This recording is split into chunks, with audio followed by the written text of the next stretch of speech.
Bonjour à tous, bienvenue dans ce nouvel épisode du Distillcast. Alors de retour après depuis 4 mois d'absence là, donc on va reprendre un peu un bon rythme et on va cette semaine parler donc des dernières actualités de la semaine évidemment, à partir de la Distill News 97 il me semble, qui a été publiée pas plus tard que hier au moment où on enregistre, c'est-à-dire le 5 mars. Voilà, hop, je la montre, donc elle s'intitule Tartine liquide. Donc moi, pour ceux qui découvrent le podcast maintenant, je suis Frédéric Roginska, je suis distillateur, consultant, éditeur de distillnews.fr, donc qui est une newsletter d'actualité des spiritueux. Et nouvelle formule, ce que je vous propose maintenant, c'est de la commenter avec un invité. Et j'ai le plaisir d'accueillir Richard Ducret, cette fois de la distillerie de Lyon, qui va un peu baptiser ce format avec moi. Donc bonjour Richard, pardon. Hello, grosse pression pour moi. Grosse pression, il y a pas de raison. Ça va être smooth. Ouais. Et donc voilà, donc distillerie de Lyon qui existe depuis, rappelle-nous. Depuis 2021, début 2021. Ok, donc tout jeune, ça a 2 ans exactement pour le coup. 2 ans et on va le voir, pas mal de médailles déjà. Mais voilà, je te propose, c'est qu'on attaque tout de suite. On va commenter l'actu de la semaine. Donc, pour tous ceux qui voudraient retrouver toutes les sources, tous les liens sources qu'on va citer, vous allez sur distillnews.fr et vous retrouvez tout ça. Évidemment, vous pouvez vous abonner à la newsletter. Vous l'aurez directement par mail, comme ça. Et on attaque direct dans le dur avec, je sais pas si tu as suivi ça, mais c'est la Compagnie du Mieux Boire qui a fait une collab avec Baccae, donc qui est une des distilleries parisiennes. Et ils ont fait, j'ai trouvé ça assez amusant, un gin inspiré de la soupe miso. Voilà, donc un petit côté à boire et à manger. Et pour aller plus loin un peu dans cette thématique, on a dans la même semaine, là j'ai vu, c'est la grande distillerie Peureux-Massenet qui a carrément dévoilé une liqueur de pain qui s'appelle La Baguette et une liqueur de Roquefort. Et du coup, il parle de tartine liquide. Donc voilà, c'est très, très culinaire l'entrée en matière. Je sais pas si toi ça t'inspire, si t'aurais envie de goûter cette tartine liquide. Ah, moi j'applaudis ça. J'applaudis. T'applaudis, ouais. Les trucs farfelus, c'est ma cam. Et surtout, je trouve ça ouf que des mecs comme Peureux qui sont premier mondial sur l'eau de vie de fruits, des trucs, elle cause la boîte déjà, tu vois, que ça teste des trucs comme ça en mode comme nous on pourrait faire, tu vois, des petits trucs d'artisans, quoi. Ouais. Tu veux dire par rapport à la taille qu'ils ont, qu'ils expérimentent et tout, c'est une bonne preuve d'agilité. Et, c'est inspirant pour les autres, c'est pas parce que t'es gros, que t'es un gros groupe, etc., que derrière tu peux pas faire des trucs un peu rigolos ou suivre les idées, quoi. Carrément, mais d'ailleurs, ça, toi qui es lyonnais, est-ce que peut-être t'as déjà songé à faire un truc avec des quenelles, avec de la rosette? Ça, oui, tout le monde nous dit, parce qu'on avait fait le truc praline. Ouais, praline, c'est vrai. Alors moi, je suis pas lyonnais d'origine, je suis plus franc-comtois d'ailleurs, c'est pour ça. On parle de Peureux, ça tombe bien. Je découvre Lyon, bon, ce coup-ci, ça fait 2 ans, je commence à avoir fait le tour des trucs, mais c'est vrai qu'il y a pas mal de choses aussi. On m'a parlé, nous on a fait la praline déjà. Ouais. Après, il y a peut-être la pistache qui est un peu plus facile, où il y en a beaucoup, je crois, en cuisine ici, dans les pâtes et croûtes, les trucs. Mais ce qui est graton, saucisson, la quenelle, tous ces trucs, c'est pourquoi pas avoir. C'est des trucs, ça fait parler. Après, moi, quand j'ai lu la newsletter là, sur cette histoire de tartine, j'ai vu que les mecs avaient fait ça vraiment sérieusement. Tu vois, il y a des. Moi j'ai cru. On n'est pas le 1er avril, effectivement. Non, c'est donné là. Il y a du branding, il y a tout, il y a des chefs et tout. C'est canon, ouais. Ah, visiblement, le Roquefort, c'est avec Roquefort Société. Hein. Donc, clairement, non, c'est pas une blague. Voilà. Je pense vraiment que c'est un truc qui va marcher en fait. Ouais. Si tu es sérieux sur ce genre de truc, tu vois, que tu fais ça bien avec des partenaires et tout, c'est obligé, ça marche. Ils ont fait ça avec un vrai artisan fromager, tout. Ok, cool. On va suivre hein, si tu sors des trucs lyonnais en dehors des pralines et tout. Mais faut que ça soit cohérent en fait. Faut pas que ça soit un truc de. Mais après, je te rejoins sur le côté. souvent, et c'est peut-être là, c'est ce que tu soulignes, c'est que souvent il y a un côté coup RP. Ça fait un petit article, une petite news insolite. Hein. D'ailleurs, moi-même, j'en parle, je suis très friand. Mais il y a rien, il n'y a pas forcément quelque chose derrière. Donc voilà, sur ce petit chapitre culinaire. On va revenir après à des produits un peu moins insolites, on va dire. Ouais.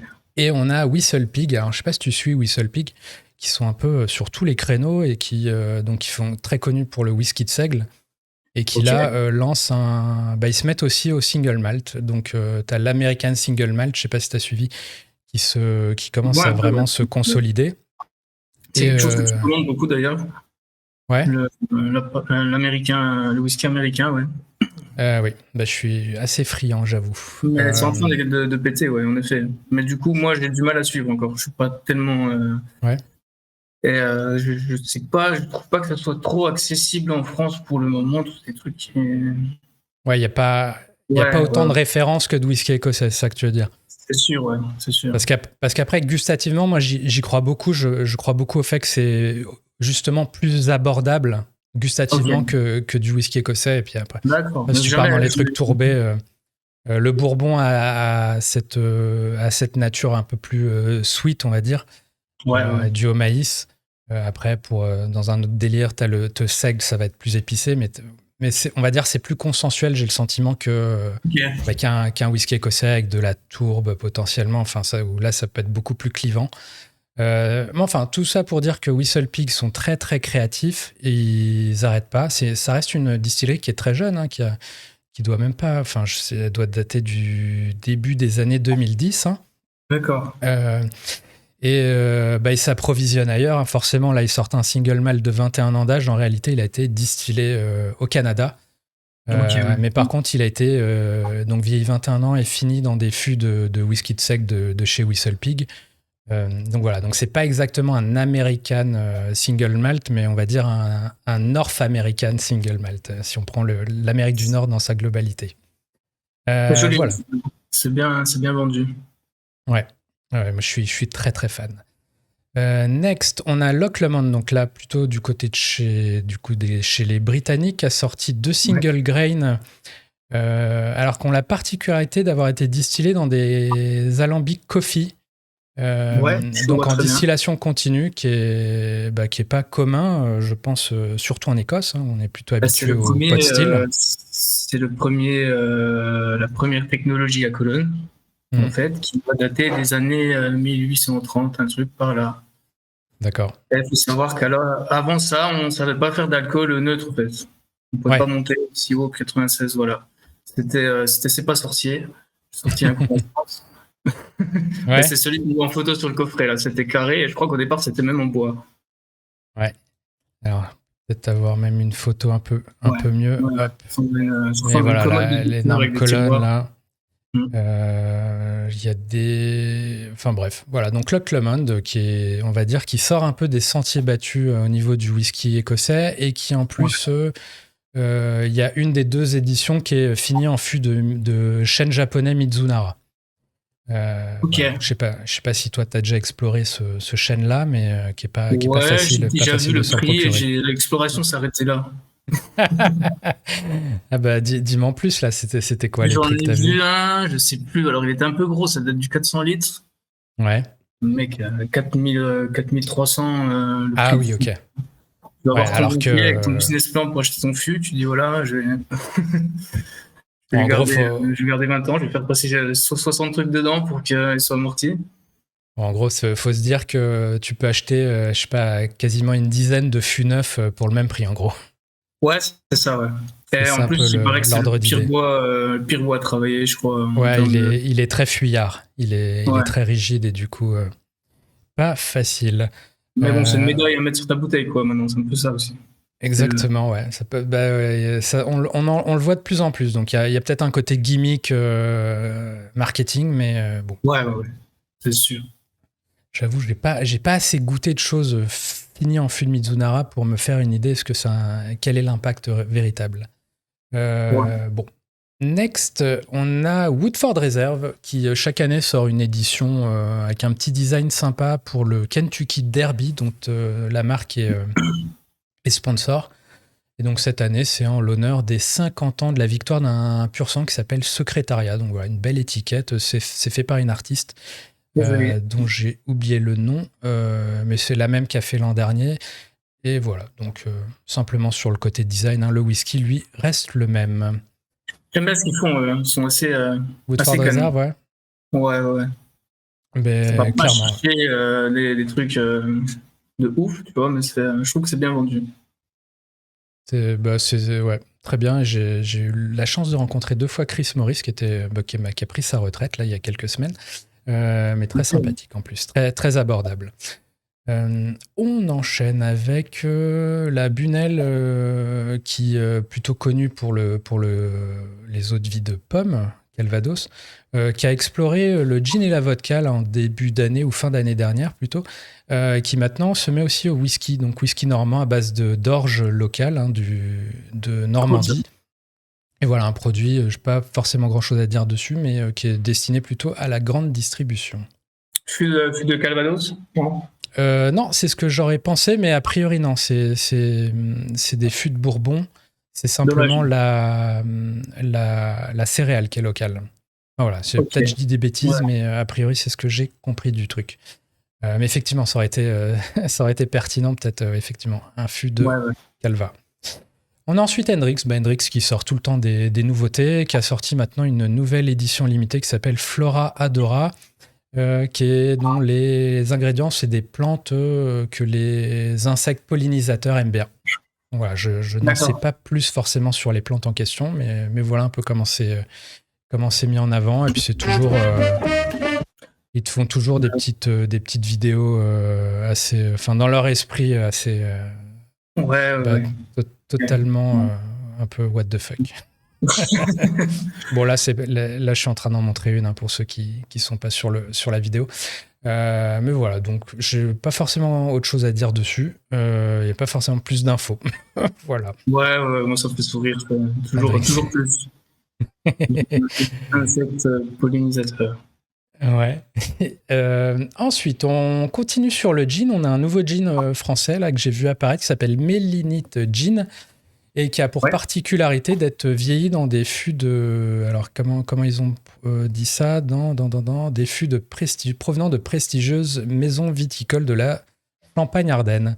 Donc voilà, donc un nouveau gin, voilà, donc qui parti pris direct sur le vieillissement, et avec la petite touche locale Champagne-Ardenne. Je ne sais pas si toi, tu as exploré le vieillissement de gin ou pas.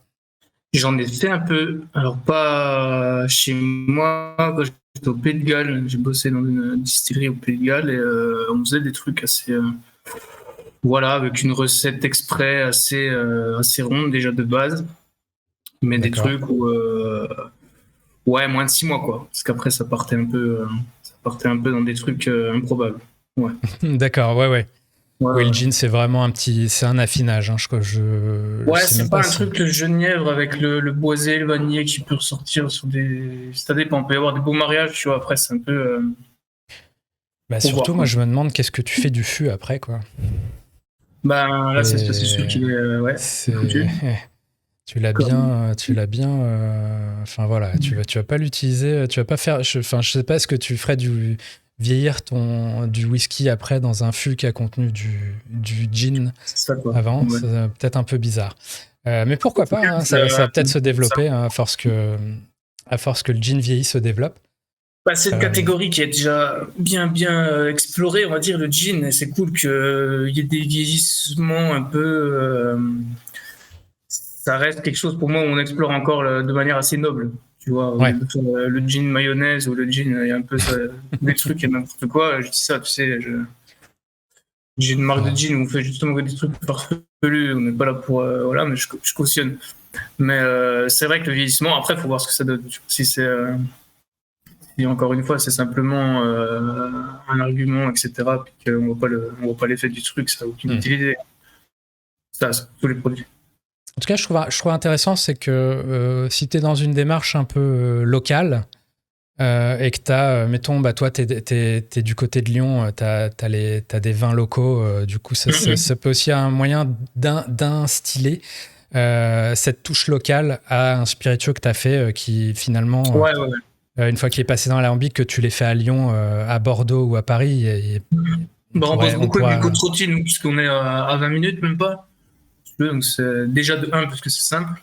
Après, voilà, c'est du vin rouge qui a quand même des choses à raconter. Donc il faut voir aussi.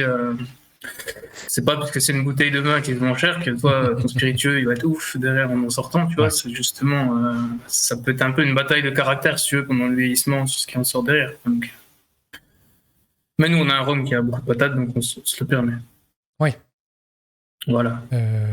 Ok. Donc voilà pour le chapitre gin. Est-ce qu'on a après hop, bah tiens, on revient à la pomme avec Christian Drouin qui a dévoilé la 7e édition de sa gamme expérimentale. Donc cette fois, c'est c'est fini plutôt en fût de rhum JM. Voilà, donc un 7e, toujours donc des éditions assez limitées et qui sortent du coup de l'appellation Calvados au sens strict. Ah ouais. Voilà.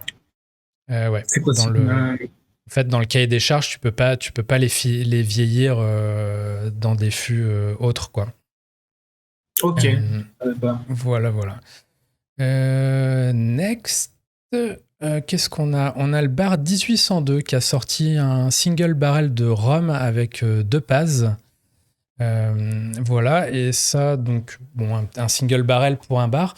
Et ça, d'ailleurs, je me demandais, parce qu'on parlait un peu de Baccaï aussi avant avec la compagnie du Mieux Boire. Est-ce que toi, t'es sollicité justement par des bars lyonnais pour leur faire leur cuvée j'imagine que c'est une demande qui est vachement croissante, ça aussi. Ça, c'est mon boulot, en fait. D'accord, ok. Non, je te sors la stat à peu près. Aujourd'hui, nous, on a quoi ? On a 6 références, là, je crois, sur nos marques. On fabrique 19 recettes en tout. D'accord, ok. Ouais. Donc des recettes à façon pour d'autres... Mais pour des bars ou pour d'autres marques, tu veux dire ? T'as un peu les zones d'affaires, les marques, ces choses-là, plus gros. D'accord. Mais le gros, c'est ça, parce que nous, on a conscience qu'en étant à Lyon, il y a beaucoup d'établissements, que c'est quelque chose où il y a une grosse synergie là-dessus. Donc derrière, on commence à partir 50 litres, ce qui est très très petit. Liqueur, gin, alcool blanc, tous ces trucs. Donc on a beaucoup. Ouais. On a beaucoup. D'accord. Et c'est super intéressant. C'est super intéressant pour nous parce que tu côtoies des chefs, des mecs qui sont de tout un autre monde, qui ont des autres façons d'associer des saveurs, des trucs, qui sont sur des inspirations différentes. Et du coup, c'est des projets super cool, ça enrichit tout le monde. Ouais. D'accord. J'imagine, ouais. Donc oui, en gros, tu fais 2/3 de ta prod, c'est pour les autres, quoi. Ouais. Mais beaucoup plus en temps, par contre. En temps, ouais. Mais d'ailleurs, tu fonctionnes comment ? Tu crées des recettes que tu proposes à des établissements ou est-ce que c'est vraiment un travail à façon où les gens ils viennent avec un cahier des charges, ils disent moi je veux un gin avec tel et tel ingrédient et qu'est-ce que tu nous fais, quoi ? Nous, on doit faire au moins un prototype par jour en ce moment, tu vois. On a toujours des projets où on y va à fond, ouais. Derrière, alors sur le gin, par exemple, on a tellement de demandes sur les mêmes trucs. Aujourd'hui, on fait du prototypage prédictif, ce que j'appelle, c'est que demain, tu viens me voir, tu me dis, bah voilà, je veux un gin, je vais te dire, laisse-moi deviner, tu veux quelque chose de frais et floral, je t'en fais goûter une vingtaine qui sont à vendre, entre guillemets, tu vois. D'accord. Et, pareil, un peu sur le Dijon, si tu veux. Alors, il faut savoir que quand on fait des prototypes qui sont sympas, que le client veut pas, si tu veux, bah, après, on les garde, on les met un peu sur le banc de touche.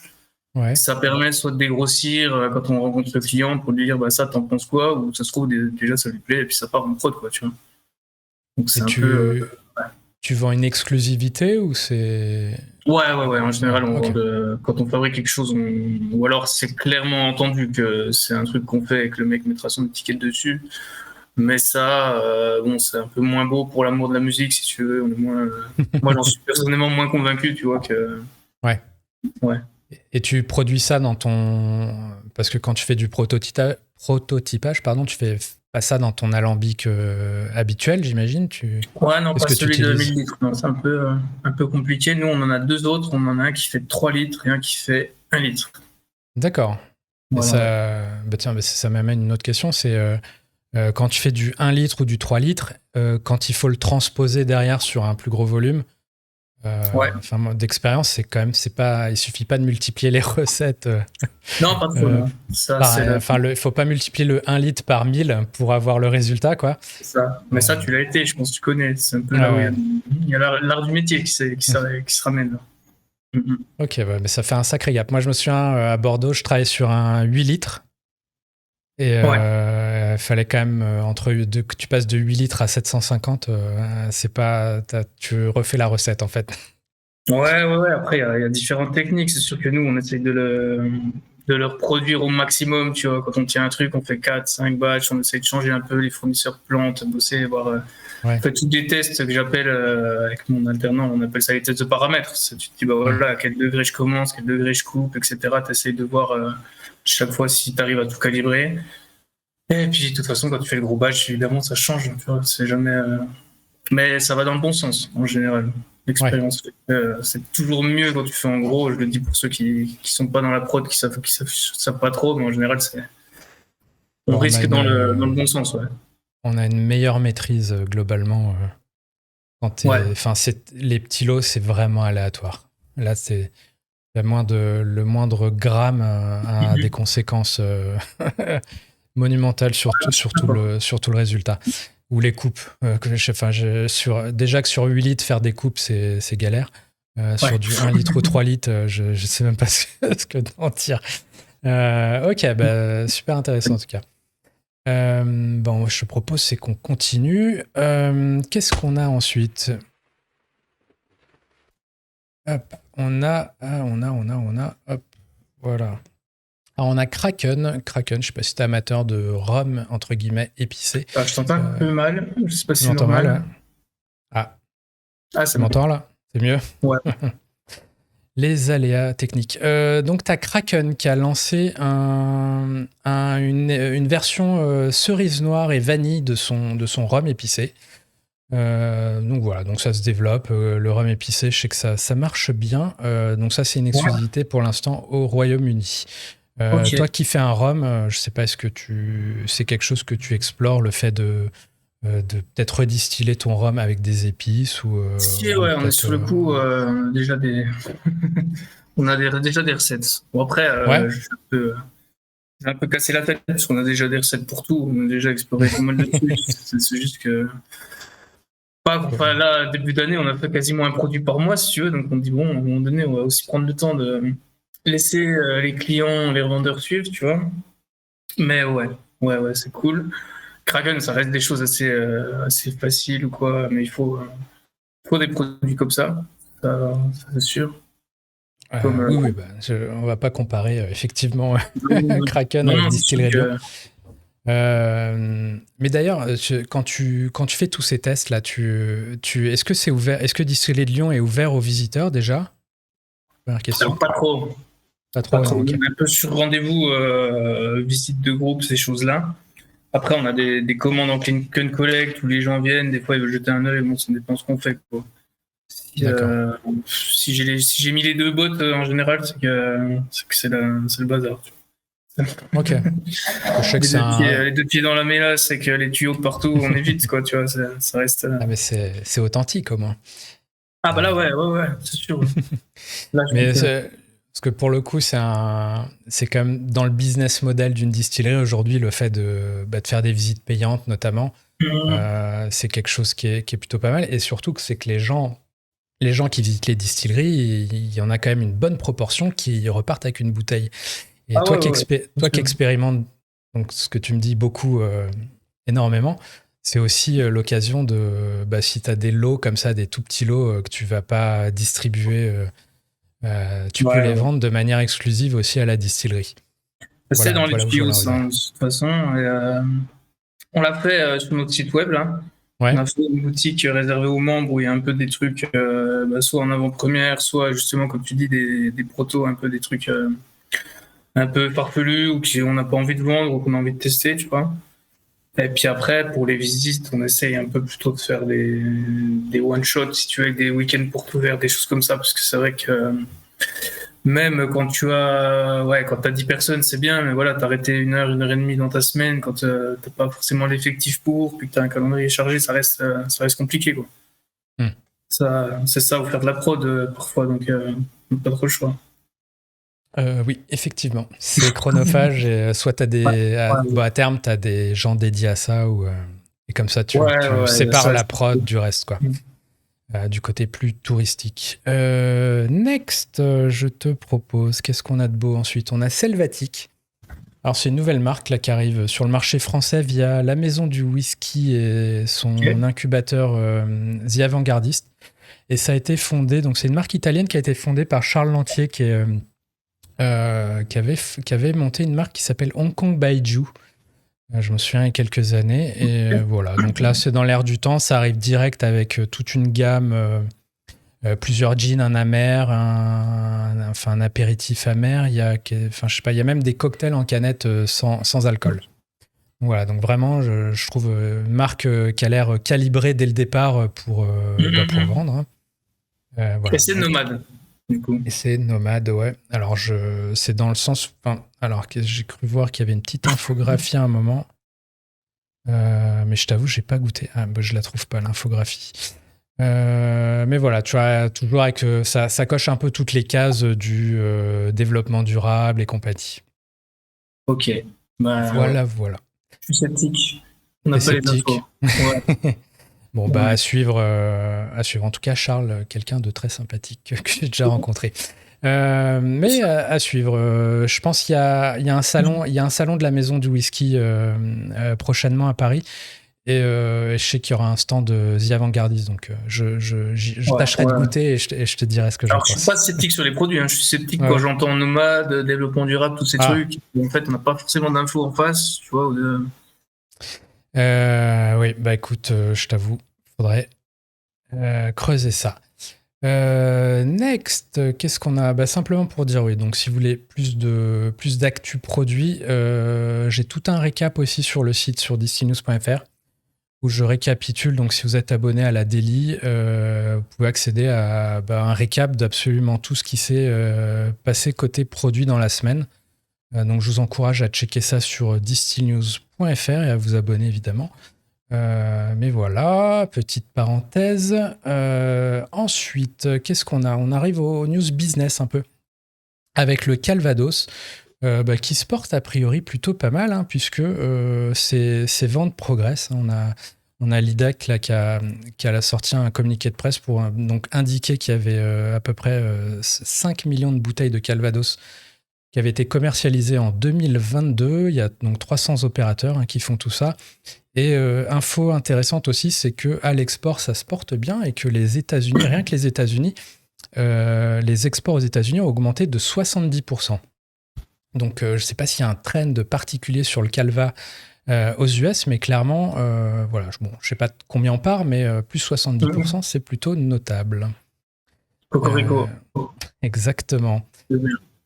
Ensuite, c'est un beau produit, c'est dommage, je trouve qu'en France, on ne soit pas aussi tourné dessus, tu vois. Ouais, bah t'as un peu le même phénomène avec le cognac. Hein. Le cognac a peut-être à peine plus, je dirais, si tu vas manger chez les étoilés, les trucs comme ça, souvent, ils se prennent pas la tête en alcool, d'ailleurs, c'est les gros cognacs spécial carafe et tout.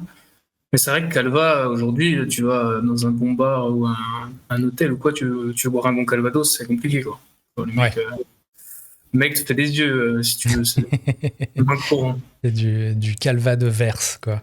Effectivement. Qu'est-ce que je... Enfin, oui. En gros, de toute façon, on a tendance à penser, je pense, que l'herbe est plus verte ailleurs. Donc, les Français boivent beaucoup de whisky écossais et beaucoup moins de cognac ou de Calvados bien de chez eux. Voilà.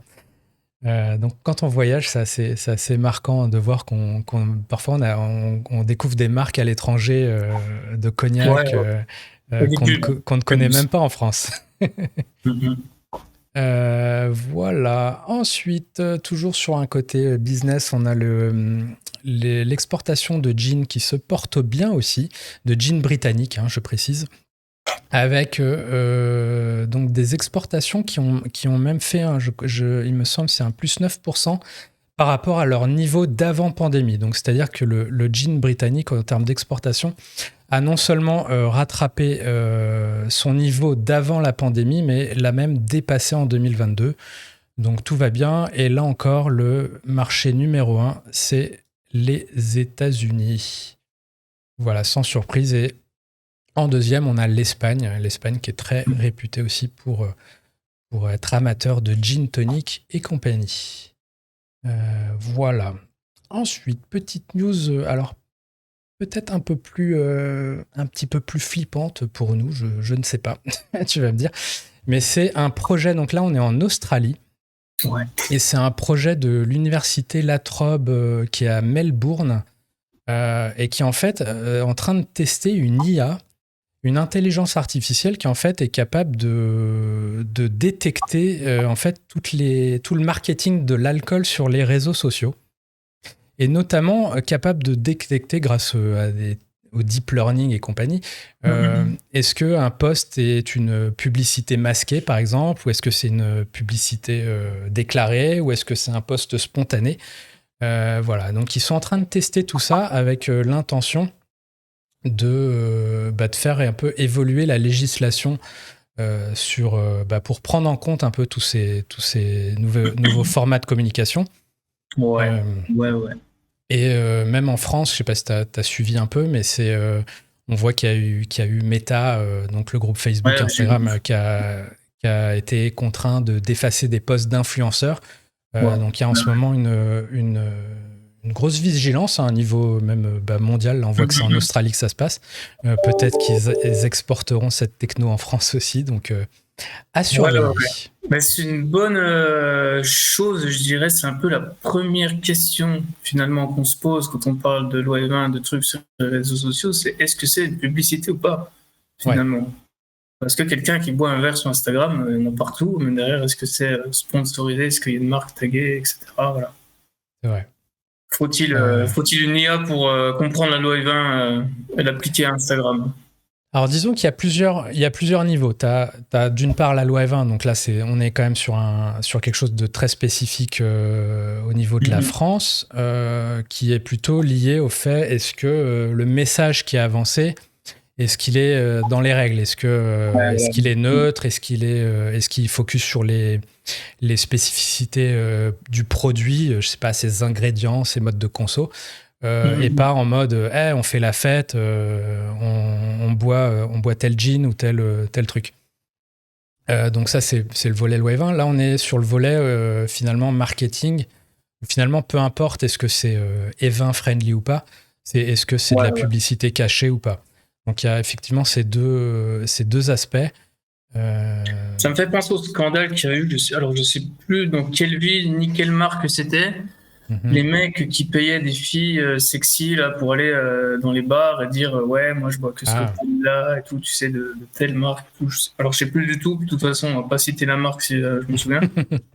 Mais ça avait fait scandale aussi, ça. C'était un peu. Oui, effectivement, il y a des pratiques un peu, pour le moins, borderline. Effectivement, dans les boîtes de nuit, j'imagine aussi ce genre de stratégie. Bon, j'avoue, je ne fréquente pas les boîtes de nuit pour voir où ça en est aujourd'hui, mais non plus. Mais effectivement. Donc voilà, bon, en tout cas, vigilance, ne serait-ce sur d'une part évidemment sur la teneur de ce qu'on publie, et d'autre part effectivement quand il s'agit de publicité, là, si on parle d'influenceurs, effectivement que ce soit pas que ce soit déclaré comme tel et que ce soit fait dans les règles de l'art, que ce soit loyal finalement vis-à-vis des gens qui suivent. Mais il y a du travail à faire sur les réseaux sociaux, de toute façon. Clairement, je pense qu'on n'a pas fini d'en entendre parler avec tout ça et avec les IA en plus qui s'en mêlent maintenant. On part en guerre avec les robots, ça y est. C'est parti. Ils peuvent nous aider aussi. C'est cool. Alors après, les robots ne boivent pas d'alcool, si tu veux, donc ils ne peuvent pas savoir ce que c'est. C'est un peu mal arbitré, on va dire.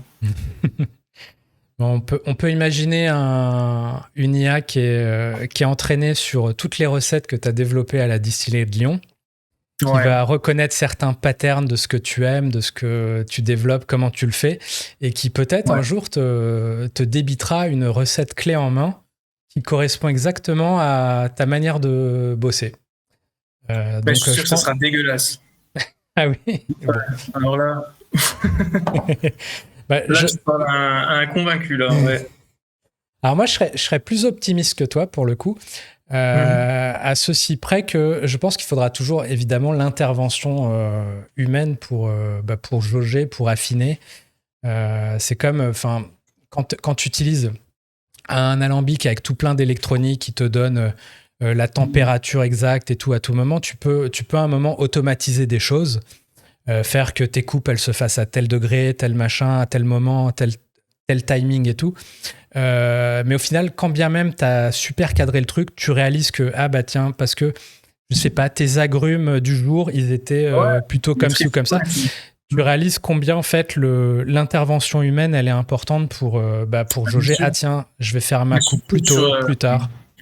Sur penser une recette, c'est toujours une longue histoire avec des trucs qu'on a envie de réaliser, des ingrédients qu'on choisit pour les réaliser. En fait, ça change en cours de route. Il y a des décisions, des partis pris. Enfin, un robot ne peut pas le faire.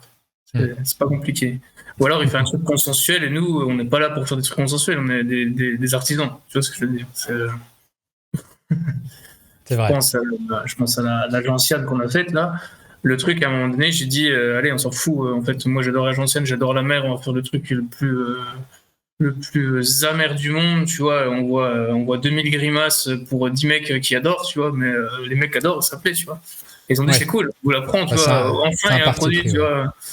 Les amateurs de Fernet Branca, les trucs où ça réveille les morts, ouais, il faut, tu vois. C'est une bonne définition du Fernet.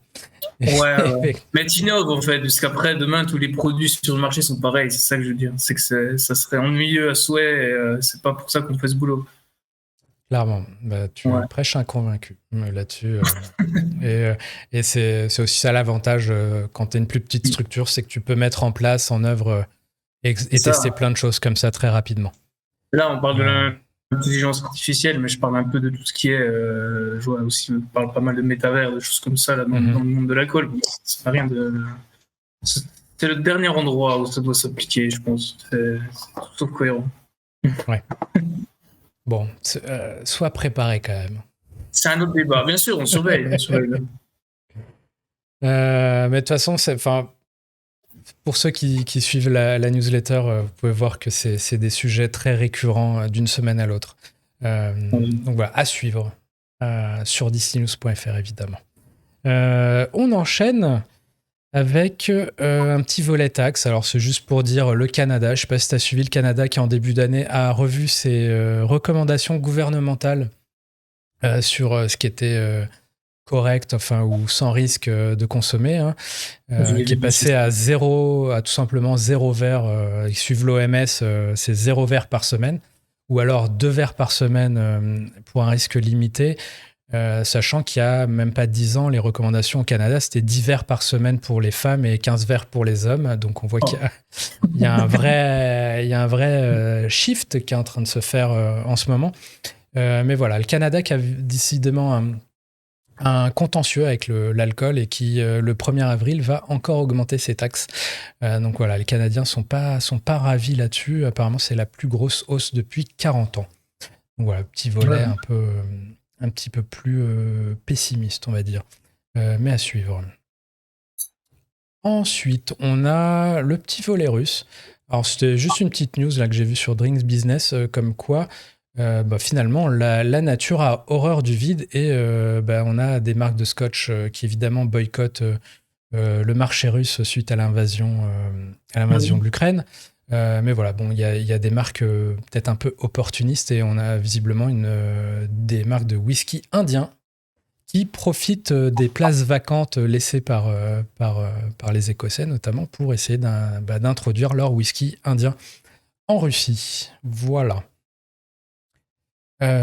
Next, on a Beam Suntory qui a communiqué sur... donc là, on part sur un volet un peu développement durable. Ouais. Qui a communiqué en fait sur un programme pilote pour en fait limiter, voire même réduire complètement les émissions de carbone dans ses champs d'agave. Donc dans sa tequila Sosa. Et le principe, en fait, c'est d'introduire des plantes entre les rangées d'agaves qui seraient capables d'absorber justement le CO2 qui est dégagé. Voilà. Donc voilà, un programme pilote. Donc ça, c'est chez Bimson Tori. Voilà. T'hésites pas hein, si tu veux m'interrompre, Non, c'est bien. mais il y a un volet pour toi justement après. Moi, je suis toujours admiratif des initiatives de l'environnement. Ouais. Pour l'environnement, pardon. Ok. Écoute, on enchaîne avec le concours général agricole auquel tu as participé. Donc simplement, donc c'était le salon de l'agriculture la semaine dernière. Ça s'est fini du coup ce dimanche. Oui. Et il y a eu, j'ai compté 276 médailles distribuées sur des spiritueux, donc que ce soit un peu toutes catégories confondues.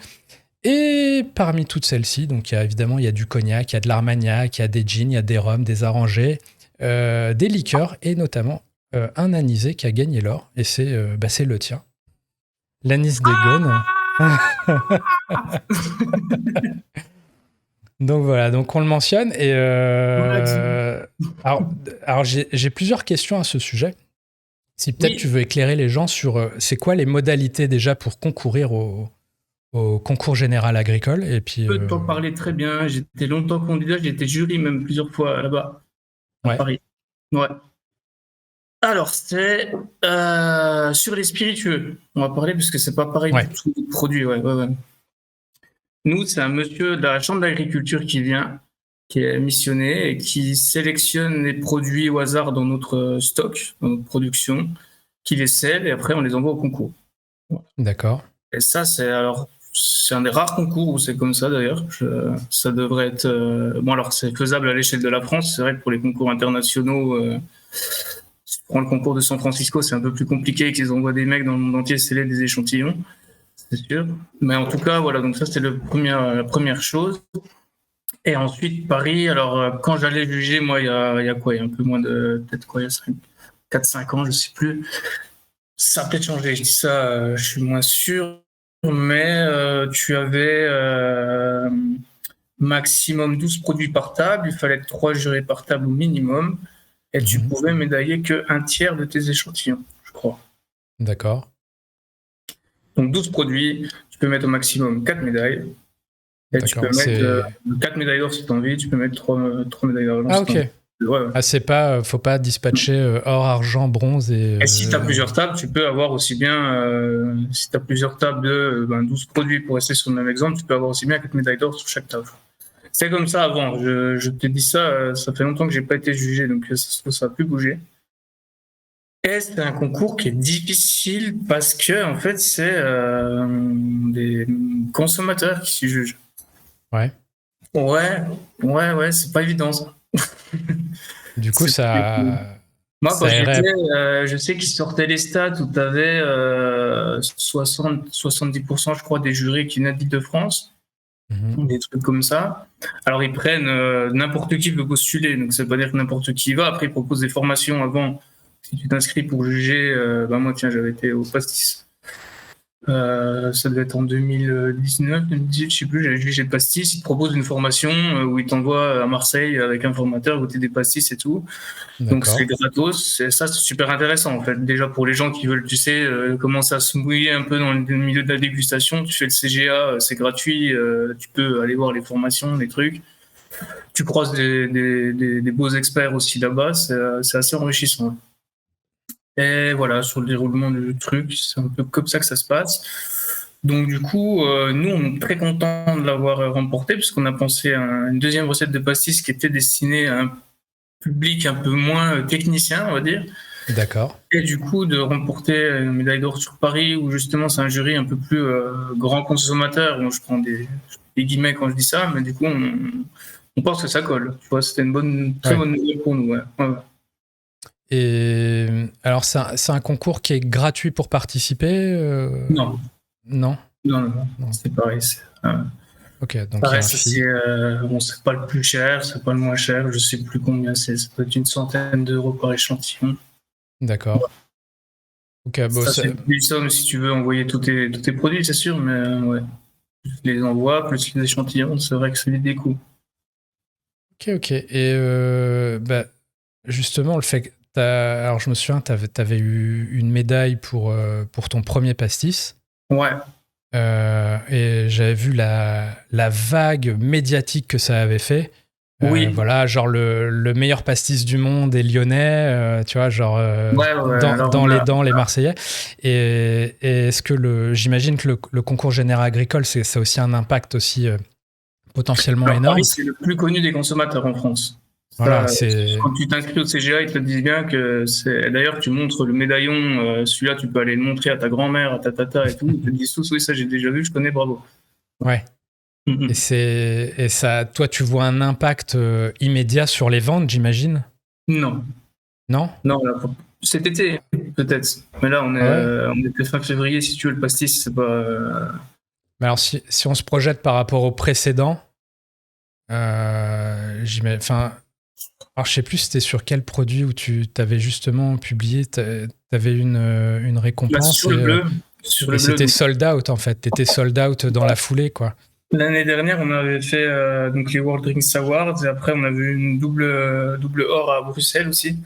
D'accord. Et ça nous mettait. Alors, ce qu'il faut savoir, je précise, puisqu'il y a eu Lyon, l'OL qui avait mis 3-0 à Marseille le dimanche, la veille, tu vois, donc ça a aidé un peu à faire la vague des médias, tu vois. Je ne cache pas que. D'accord. Je suis pas dans le foot non plus avec mon entreprise, mais. Toutes les étoiles étaient alignées, quoi. Ça a aidé à en faire parler, ouais, en tout cas. Mais derrière, on a eu des jours où t'as M6 qui est venu passer au 12h45, tu regardais. On ouvrait le truc des commandes, l'heure qui suivait, tu te disais, mais c'est quoi là ça te crame le site direct, quoi. Ouais, c'est un peu ça, ouais. En tout cas, je serais très curieux de voir. J'imagine que tu vas du coup faire un énorme lot là, de ton pastis pour cet été. Mais c'est pareil, c'est des chiffres, si tu veux. Nous, on venait de commencer vraiment, on était voire même en train de ramer un peu, tu vois. On avait des chiffres. Tu fais janvier, février, mars avec du pastis, tu vois, d'un seul coup, tu prends le trimestre d'après, évidemment, la boîte, elle décolle, quoi, tu vois, c'est normal. Donc, c'est sûr, et, nous, on n'était pas connus, même à Lyon avant ça, pour mettre les choses dans son contexte. Écoutez, je serais très curieux de savoir, est-ce que tu verras un impact, le fait d'avoir le petit sticker, et j'ai vu que sur Instagram, vous aviez commencé à les coller, il me semble, sur les bouteilles. Voilà. Et puis j'en profite pour encourager les gens à aller checker le compte Instagram, donc Distillerie de Lyon, où on voit votre réaction très enthousiaste à cette médaille. C'est pas forcé. Ouais. Non, vraiment. Faut célébrer tous ces trucs. Tu sais, moi, ça fait 7 ans que je suis dans le métier. Tu en fais des concours et c'est pas à tous les coups, tu gagnes pas. Tu vois, faut être toujours. Faut la gratitude qu'il faut, quoi. Bon, en tout cas, très, ça m'a fait ma semaine. Hein, voilà. J'ai vraiment bien aimé. On nous a pas mal embêté avec après. Ouais. Donc voilà, petit chapitre concours général agricole. On passe à un autre concours auquel tu as peut-être participé, c'est les Gin Awards. Alors j'ai participé avec mon ancienne distillerie, ça. Ouais. Je ne le fais pas avec le gin praline, puisque nous on estime qu'on fait un truc trop farfelu pour que ça soit utile de le mettre en concours. Tout simplement. D'accord. Ouais. Donc Gin Magazine Awards, donc il y a beaucoup de médailles. J'ai fait une vidéo avec Ludovic là sur le Bottlefield Show où on montre qu'il y avait quoi, il y avait 800 médailles ou quoi. C'est assez énorme en gros. Tu te demandes, c'est plus facile d'être médaillé que de ne pas l'être, limite.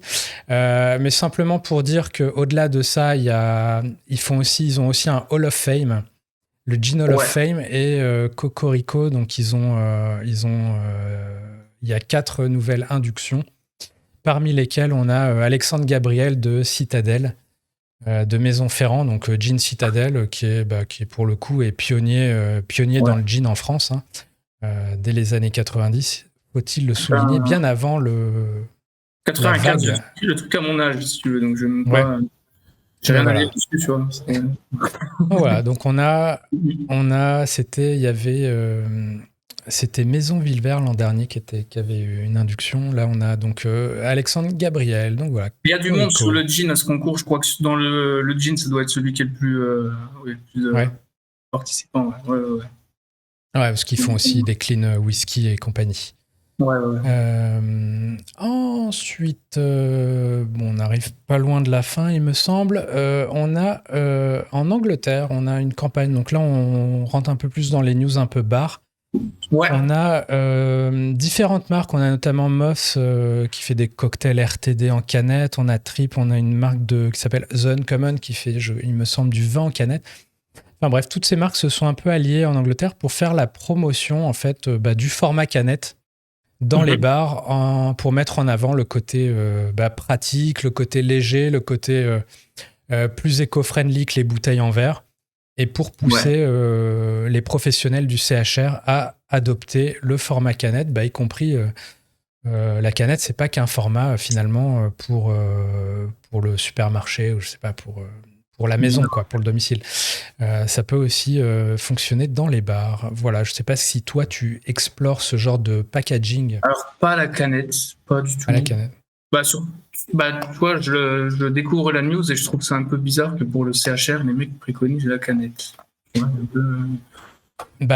ils mettent en avant la praticité. Bon, évidemment, le côté éco-friendly par rapport au fait de stocker des bouteilles. Et le côté, simplement, c'est plus léger, t'as tes doses, enfin bref. Ouais. Il y a le fût. Et c'est moins cher aussi. Ouais. Effectivement, il y a le fût. Il y a le fût bad. Il y a Cocorico, tiens. On peut parler de Lyonnais qui fait du cocktail on tap. Que je trouve très intéressant aussi. Beaucoup en alcool blanc aussi, en cubi 10 litres. D'accord. Ouais. On a une gamme au pro et ça cartonne. Parce que les mecs, ça leur prend 10 fois moins de place que les bouteilles. C'est un truc, tu le plies en 4, tu vas le mettre au tri quand faut aller. Il y en a en ville, ils ont des toutes petites réserves, ils doivent aller vider le verre au milieu de la soirée. Tu vois ce que je veux dire? Donc, et nous, de notre côté, ça nous permet d'être compétitifs quand on enlève les coûts de l'emballage, ça c'est sûr.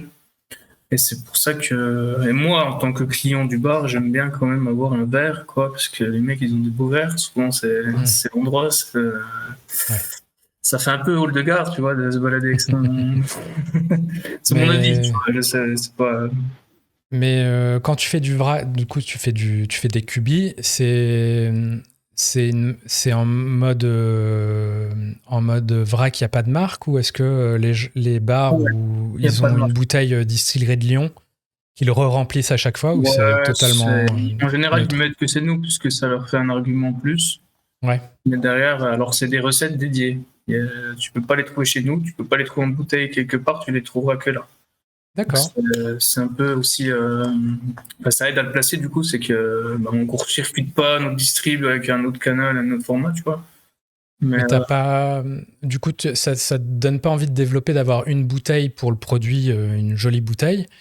Alors on propose des bouteilles que tu files à la première vente, et les mecs gardent la bouteille, ils peuvent la mettre sur le back bar. Comme ça, t'as ta marque qui est visible sur le bar, quoi, ce qui est plutôt cool.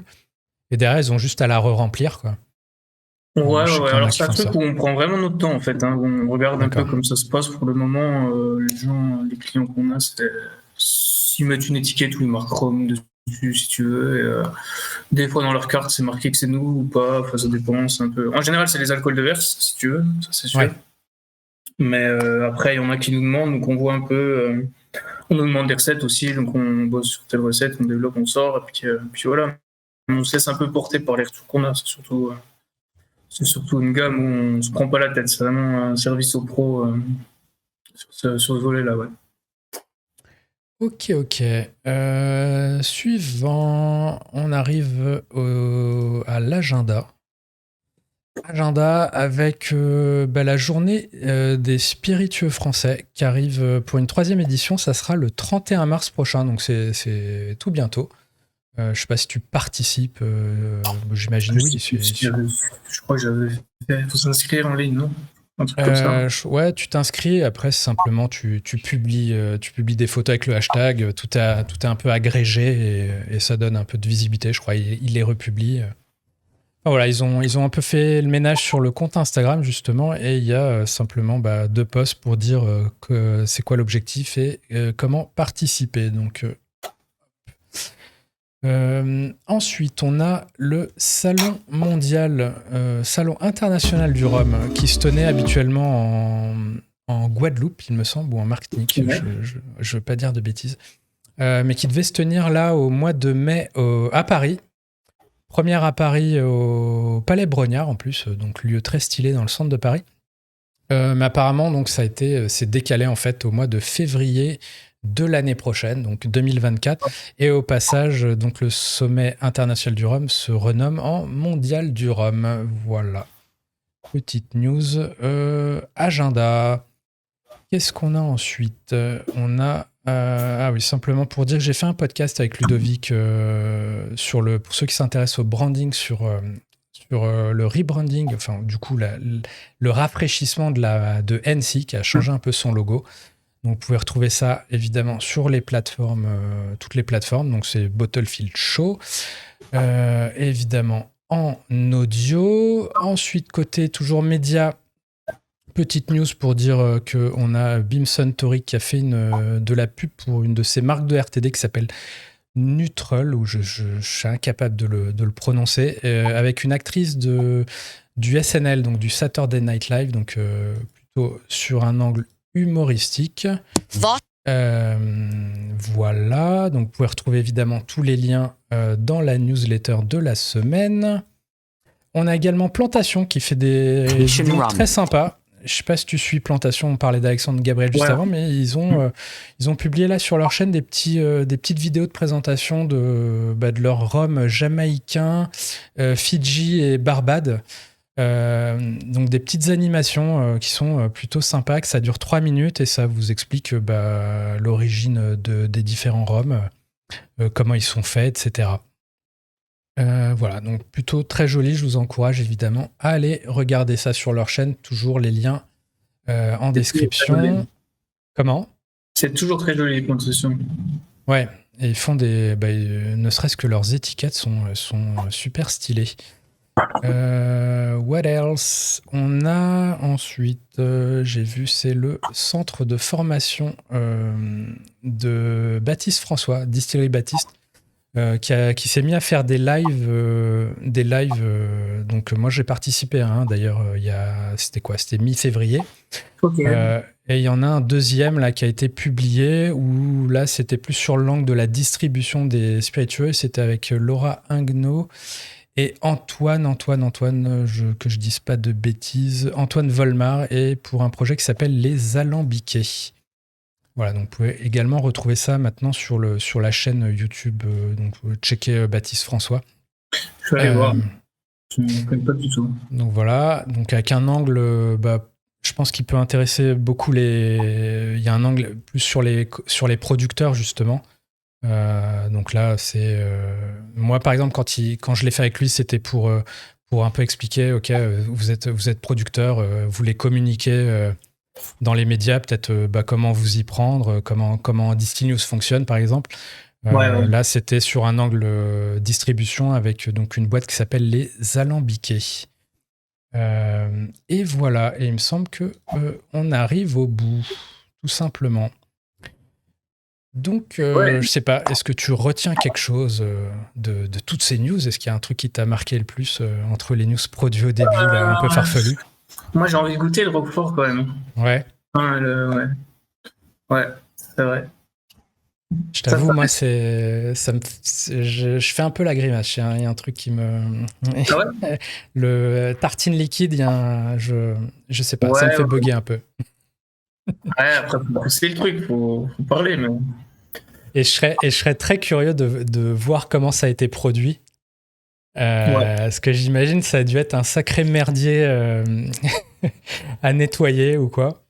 Ou j'imagine c'est un fat wash ou je sais pas pour faire la liqueur, pour séparer le corps gras du reste. Enfin, j'imagine ça a été un challenge. Ouais. Après, moi, je pense que je vais me laisser tenter, sans faire Ouais. de pub. Mais bon, c'est une maison qui bosse Mais, bien. C'est une maison qui bosse bien, donc mais sur des trucs comme ça, je pense pas que ce soit de la farce, tu vois. ouais. Mm. Ils ont fait une liqueur de café là récemment aussi qui est très cool, avec un bon torréfacteur. Enfin bon, ils sont très actifs clairement. Ouais, ouais. Euh, Même si je reste sur le Kirsch. ouais. Ouais, ouais, 100 fois. Donc voilà, voilà pour cette semaine. Écoute, je te remercie d'avoir Ouais, participé, d'avoir un peu défriché tout ça avec moi. c'est Où est-ce qu'on peut te suivre comme ça? Nous, on est sur Instagram, Ouais. essentiellement. Facebook, on a. Alors, LinkedIn, pas trop, c'est plus peut-être moi mon compte. Et après, on a un site web, on est un peu. Enfin, voilà, on a un téléphone fixe, on a une adresse mail, on a, on a à peu Waouh! près notre temps. Et ouais, Bon, voilà. vous avez tous les moyens de communication. T'as d'autres, à part donc on a vu l'anis là, qui a été primé. Et juste avant, tu as fait une liqueur qui s'appelle Un peu concombre, qui Ouais, m'a fait marrer aussi. Donc, liqueur de concombre. Si tu veux en parler 2 secondes aussi, n'hésite pas. ouais, bah déjà en rupture là. On Déjà a en rupture, ok. appliqué cette semaine, ouais. Ça marche plutôt bien. Je pense qu'on fait vivre un truc aux gens, tu vois, où ils sont super sceptiques, super curieux, super surpris. Après, ils goûtent, ils sont étonnés, ils aiment bien. Enfin, il y a vraiment tout un stade émotif pour lesquels les gens passent qui font que le produit marche. Ouais. Et ça, en mixologie aussi, c'est une dinguerie. Là, on est en train de chercher des cocktails avec et c'est un produit assez sympa. Ouais. C'est très bête comme idée, tu vois. C'est pas un truc qu'on a fait un J'ai beaucoup. brainstorming de fou pour le trouver, mais. Ouais. Comme Donc, quoi, en c'est quoi? 2023, on peut encore innover, tu vois, très simplement, quoi. Voilà. Oui, c'est quoi? C'est alcool neutre, concombre, Ouais, sucre? ouais, ouais, ouais. Ok. Alors, c'est du boulot, Euh, le concombre, si tu veux. On croirait pas comme ça, mais l'éplucher, le mettre en cube, tous ces trucs, et puis laver les cuves après, parce que c'est un enfer, ce truc, ça colle et tout, faut tout gratter, c'est vrai. Il y a de la R&D à faire, là, ce coup-ci. ouais. Ouais, ouais, ouais. On s'est fait avoir, on se fait rouler, là. Bon, donc rupture et tu comptes pas le refaire du coup, c'est ça? Si, si, si, on est dessus, là, on est dessus. Ok, donc il y a l'âge d'ancienne, on a vu. Tu parlais de Ouais. Rome aussi un peu avant. L'ancienne d'Auvergne, juste à côté, avec 9 autres botaniques, quelque chose d'assez c'est assez explosif. C'est pour vraiment les fans de la mer, ça. Et pareil, Donc un produit sympa qui. potentiellement en White Negroni, j'imagine. Ouais, alors nous, on le met en tonique avec Tonic, ouais. un peu Ok, de sucre, sirop de sucre ou pas, tu vois. d'accord. Et puis, moi, je le bois comme ça, ou avec un cigare, sinon. Mais Ok. c'est- ouais, ouais, c'est puissant comme ça. Et t'en parlais avant, il y a donc le ginissime, là, Ouais. le gin à la praline et un rhum de mélasse, Ouais, si je me souviens bien, c'est qui est ça. bio, non? C'est ça? Non, il est Ou pas c'est pas de la bio, il même est gamme? alors style jamaïcaine. Ah oui, oui, voilà, avec les Je sais esters et pas tout. si on a le droit de dire que c'est style jamaïcain, mais c'est fermentation très longue avec un tout petit rendement. On a un Dunder aussi que ça fait plus d'1 an qu'on l'enrichit là, donc qui commence vraiment Ah, c'est à top piquer ça. les naseaux. Ouais, ça envoie du steak là, c'est cool. Donc le Dunder, pour rappeler peut-être les gens s'ils sont pas familiers, c'est les vinasses que tu Ouais, conserves et ouais, tu ouais. vas Alors tous relancer les tes pieds de fermentations thermoseur, par-dessus, c'est ça? tous les pieds d'alambic, toutes ces choses-là qu'on laisse pourrir un peu Ouais, exprès, on va dire. c'est aromatiquement, c'est juste Ouais, c'est de la pourriture qui sent bon. c'est la bombe atomique. Ouais. Et on en a 4 fûts là en vieillissement depuis début d'année là. D'accord. Mm. Ok. Bon, bah Les écoute, fameux photiques, je disais. on va suivre ça. Bah écoutez, voilà. Je pense que le plus simple, c'est effectivement le compte Instagram Ouais. qui est très enrichi, très visuel, très parodique aussi. Et voilà. Bah Je- écoute, ouais. J'ajoute, t'as pas parlé sur l'agenda, je fais une petite pub pour Lyon, là, le Lyon Ouais, Whisky vas-y. Festival aussi. Lyon Whisky Festival, ouais, qui est dans 2 semaines, c'est ça? Ouais, c'est ça, ouais. Ok. Je pense peut-être que t'en Qui est parlerai. mi-mars, là. Ok. Ouais, ouais, ouais. Parfait. Alors, on n'y expose pas du tout, mais j'en parle parce que ça reste Lyon, tu vois, il se passe des trucs. Sur la planète spirituelle, c'est cool. Carrément, bah, il y a le Gin Ciders maintenant aussi qui vient de Lyon, Gin Addict Festival. Mais clairement, ça bouge. Top. Merci beaucoup d'avoir fait ce podcast avec moi. Très bonne merci semaine. à toi pour tous ces podcasts que tu fais aussi. Ces newsletters. Des choses qui nous éclairent. Parfait. Écoutez, abonnez-vous. Voilà, c'est ça le mot de la fin. Abonnez-vous à Distillé de Lyon sur Instagram et à distillnews.fr sur vos navigateurs préférés. Voilà. À très vite. Ciao, ciao. Ciao.